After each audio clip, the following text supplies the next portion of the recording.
हम खबर दें कि 2025 का इख्तिताम भारतीय खारजा पॉलिसी की नाकामी और हजीमत का साल। भारत को आलमी सतह पर सिफारती सुक्की का सामना करना पड़ा।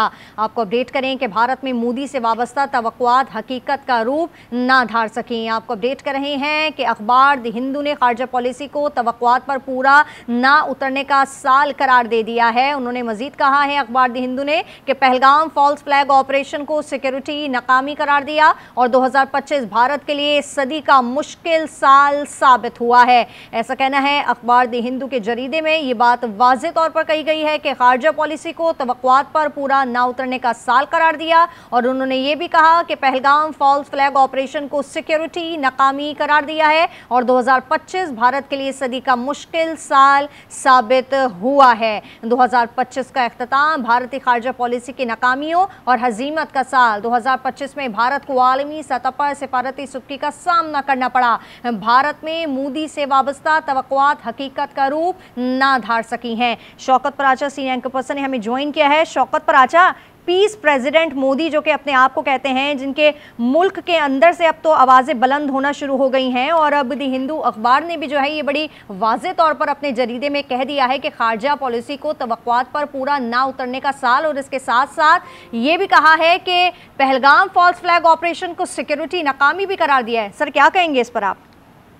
देखिए, ये बातें भारत की अंदरूनी सियासत से जुड़ी हुई हैं। भारत के अंदर जो उनकी खारजा पॉलिसी का मेकिंग प्रोसेस है उससे जुड़ी हुई हैं, लेकिन चूंकि वो खुद कह रहे हैं और उनके द हिंदू एक बहुत पुराना और क्रेडिबल न्यूज़पेपर है और इसमें कोई शक भी नहीं है। मसलन पहलगाम का जब वाक़या हुआ, सिक्योरिटी की नाकामी, आज अगर द हिंदू अखबार लिख रहा है तो उस वक्त भी भारत के अंदर जो तजज़ियाकार थे वो बार बार पूछ रहे थे और उनके वज़ीर दाखिला अमित शाह से सवाल किया जा रहा था, जो कि नरेंद्र मोदी के सक्सेसर भी बनना चाह रहे हैं, कि आपकी जिम्मेदारी थी, आप भारत के अंदर इंटरनल सिक्योरिटी के जिम्मेदार हैं और आपकी नाकामी है सिक्योरिटी लैब्स है। जहां तक दूसरी बात है कि सबसे बड़ी नाकामी उनकी तो पहलगाम से मुतलका जो बाद के डेवलपमेंट्स हुई, पाकिस्तान के साथ मई वाली जंग हुई, जंग हारे, तो सबसे बड़ी नाकामी तो ये है कि दुनिया की लेटेस्ट वॉर मशीनरी यानी राफेल उनके पास थे, इसके बावजूद भी वो 58-59 मिनट की जो जंग थी वो पाकिस्तान से हार गए।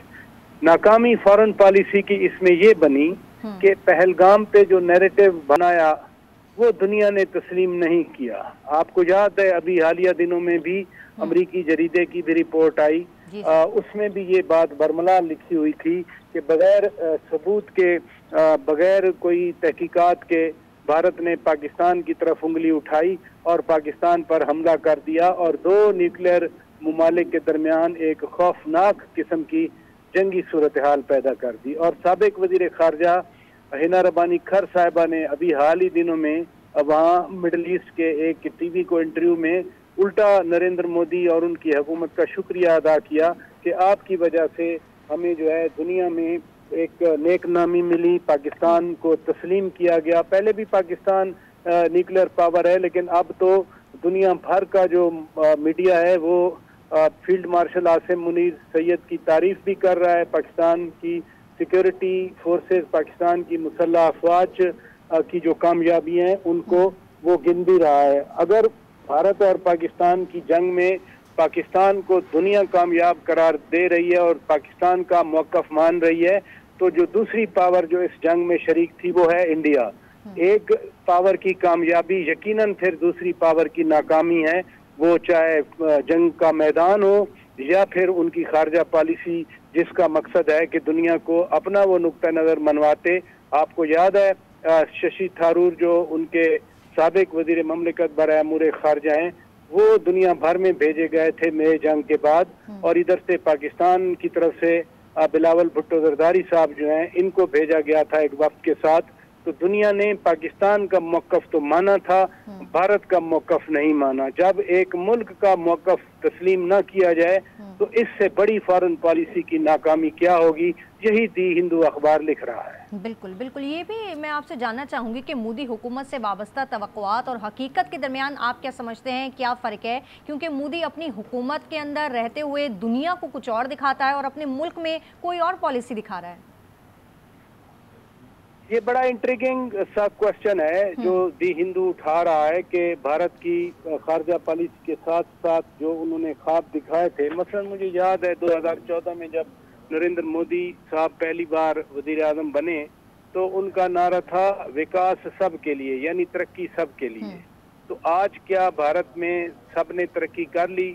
اگر سب نے ترقی کر لی ہے تو پھر ان کے اپنے جو مسلح افواج کے سربراہان ہیں وہ تو بار بار کوشچن اٹھا رہے ہیں کیونکہ وار ٹیکنالوجی میں ترقی نہیں ہوئی، وہ اور بھی بہت سارے چیزیں بتا رہے ہیں. کیا بھارت میں غربت ختم ہو گئی؟ کیا بھارت میں ہیلتھ کرائسس ختم ہو گیا؟ الٹا جو ان کے جو ٹریڈیشنل دوست تھے، میں امریکہ کی بات کر رہا ہوں، صدر ڈونلڈ ٹرمپ کی بات کر رہا ہوں، وہ اس وقت ان کے ساتھ نہیں ہیں. وہ تجارت کے حوالے سے جو ٹیرف لگا وہ سب سے زیادہ بھارت پہ لگا.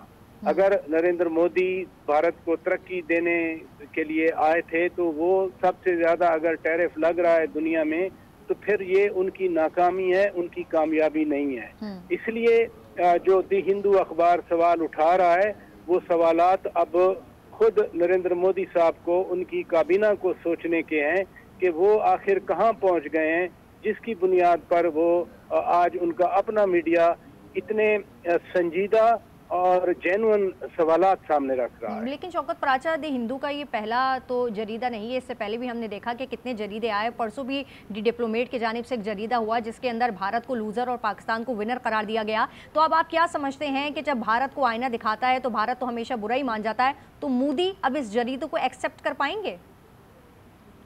جریدہ کیا ہوتا ہے دیکھیں نا، باقی جو دنیا کے میگزینز نے لکھا، میں نے ابھی آپ کو واشنگٹن ٹائمز کی ایگزامپل دی، اس سے پہلے اکانومسٹ نے لکھا تھا، دیگر لکھ رہے تھے، لیکن وہ بیرونی ممالک کے تھے، وہاں کہیں نہ کہیں کسی کا باعث ہو سکتا ہے. لیکن اگر دی ہندو لکھے گا، وہ چنئی سے نکلتا ہے، بہت پرانا اخبار ہے، کریڈیبل انگلش نیوز پیپر ہے، اگر وہ لکھے گا تو وہ بھارت کے اندر سے اب آواز اٹھ رہی ہے.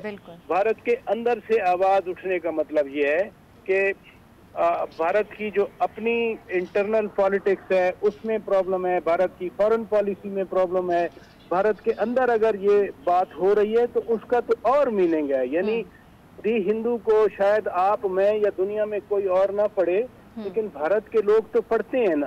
تو بھارت کے اندر جو پراچا صاحب آپ نے بالکل درست فرمایا ہے کہ ہم نہیں پڑھتے لیکن بھارت کے لوگ تو پڑھتے ہیں. 2025 کا اختتام بھارتی خارجہ پالیسی کی ناکامی اور ہزیمت کا سال رہا. بھارت کو عالمی سطح پر سفارتی سبکی کا سامنا کرنا پڑا. ہمارے ساتھ موجود ہے سینئر اینکر پرسن شوکت پراچا، آپ کا بے حد شکریہ.